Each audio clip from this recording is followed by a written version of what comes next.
Well, howdy everyone. Today we're going to talk about Brunnera, and I have a Jack Frost and a Queen of Hearts, and they're kind of beat up because they just came in the mail, but they will be fine. See if I can get a better view of them for you. Okay, so this is a Queen of Hearts. And it's actually beat up from the box, but it's actually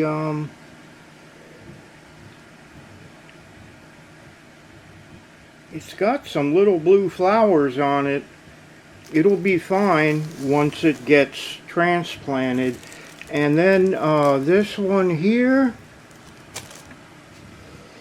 is a Jack Frost. It's a pretty common variety. Anyway, so these just came in the mail.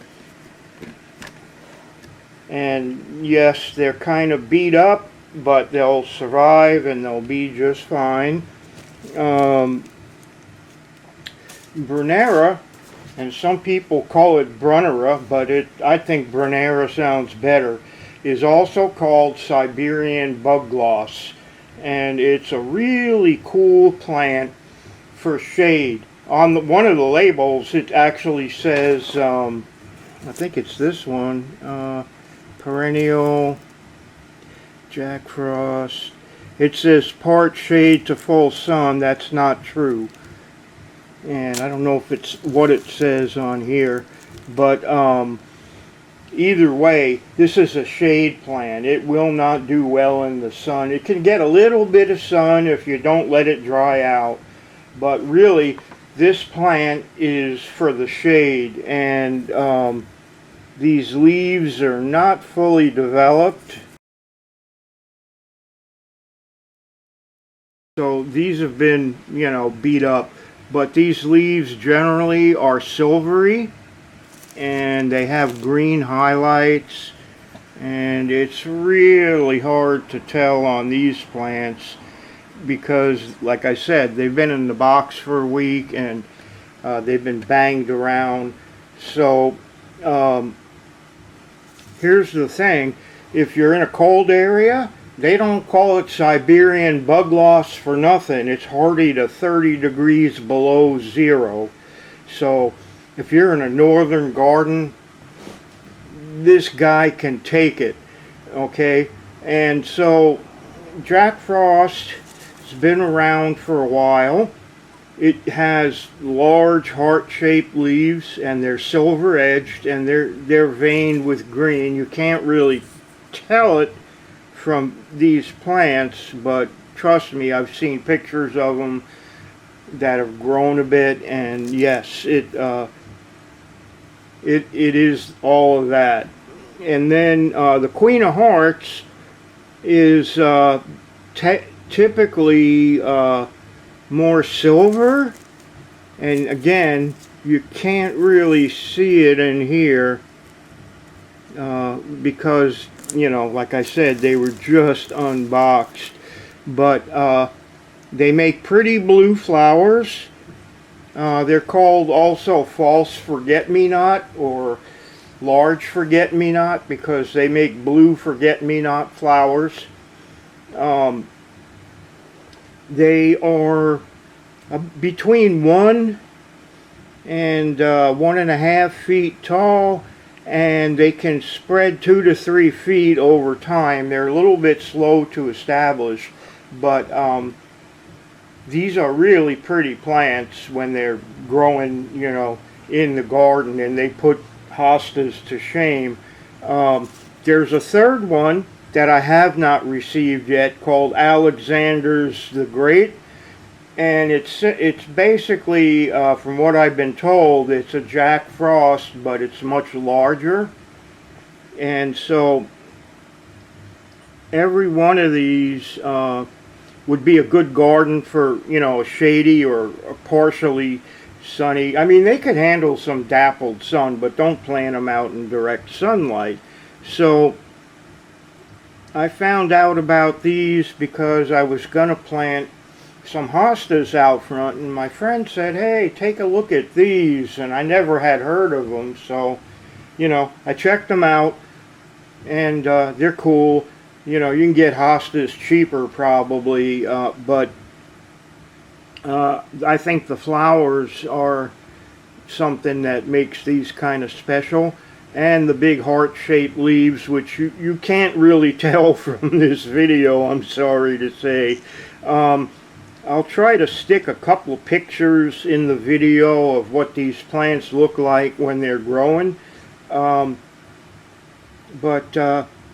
I'm kind of excited to have these, and what I'm going to do with them, I'm going to pot them up because obviously they shipped them without pots, and I'm going to try to grow them indoors for a while. That way I figure I can get more root growth and I can maybe have a big enough plant to divide. You can grow these as a house plant, but they do need a winter dormancy, so you can't keep them in the house year round. You could keep them in the house, set them out in the winter, bring them back in, you know, if that's what you want to do. But they are a really pretty plant. I know it's kind of hard to tell from this picture that you're looking at, but trust me, they are nice, and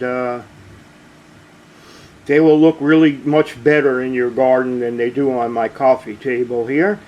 So the thing about it is it's a rhizome, right, which means it's a root, and you want to propagate from rhizomes. Now you can buy seeds on Amazon, but what I heard is they don't come true to type from seed. So you probably want a root. You know, some people even say if you get seedlings that volunteer, just pull them up because they won't do what you want them to do. I don't know if that's true or not, but I figured rather than, you know, wait and hope that they turn into something, I would just buy the established plants and I can get root cuttings from there. You just divide them basically, and I have a feeling that this Queen of Hearts here on the end is probably big enough to divide. I will probably just put each one in a gallon pot of coco coir and keep them inside for a while. You know, they're low light, so, you know, I'm sure they'll get enough light from my air garden that's behind them.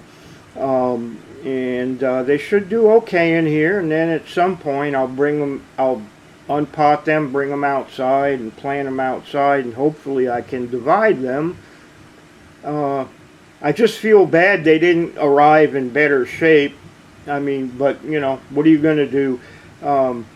They didn't really, you know, I suppose I could have gone to a local nursery, but I didn't know what kind I could find around here, and so I bought these off eBay, and, you know, they're alive, and yes, they're beat up, but they will make it. So that's about it. I think it's a great plant for a shady garden, and it's got pretty blue flowers, and it's got big, when it's mature, I mean not these little ones, it has big heart-shaped leaves, and they're silver and green, and each variety has slightly different leaf colors and textures. So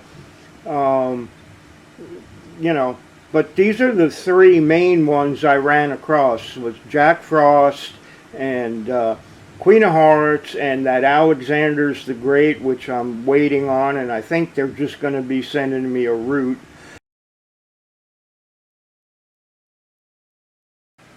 So these plants like a rich, humusy soil.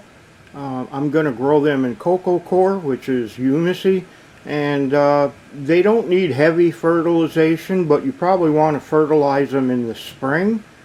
You know, so they're not too hard to take care of. I've heard they can be kind of slow to establish and fill out their space, but you probably want to plant them between 1 and maybe 2 feet apart.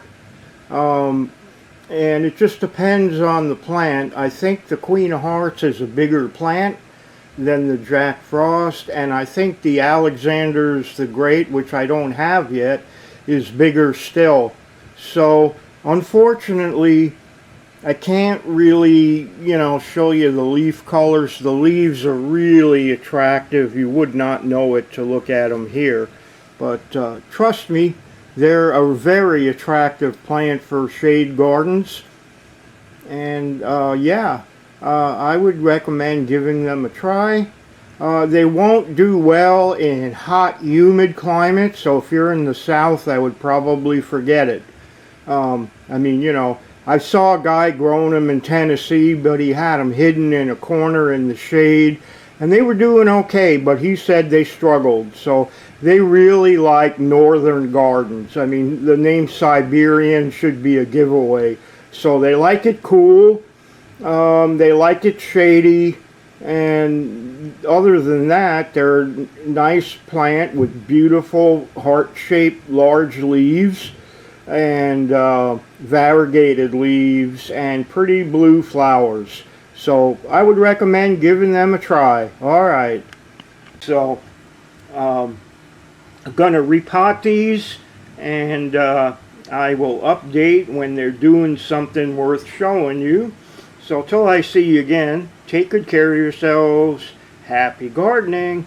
Don't forget to keep it green. Alright, see y'all later. Bye-bye.